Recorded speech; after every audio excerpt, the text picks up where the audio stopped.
বিধানসভা কেন্দ্রের প্রার্থী গৌতম দেব মনোনয়নপত্র জমা দেওয়ার আগে বাঘাযতীন পার্ক ময়দানে জমায়েত কর্মী এবং সমর্থকদের সাথে।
শিলিগুড়ি সর্বস্তরের মানুষ, যার ধর্ম পার্টি নির্বিশেষে তারা শিলিগুড়ির অভিভাবককেই চায়, তারা শিলিগুড়ি বিধায়ককে চায়।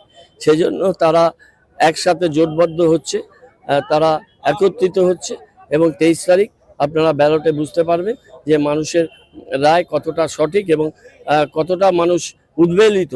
এবং এই যে আমাদের সংবিধানকে ধ্বংস করার যে চেষ্টা, শিলিগুড়িকে পিছিয়ে নিয়ে যাওয়ার যে চেষ্টা, বাংলা এবং বাঙালিকে ধ্বংস করার যে অপচেষ্টা বাইরে থেকে করছে, বাংলা বাইরে এসে বাংলা বিরোধীরা করছে, তাদেরকে সর্বতোভাবে প্রতিরোধ এবং তাদেরকে প্রতিরোধ করা হবে।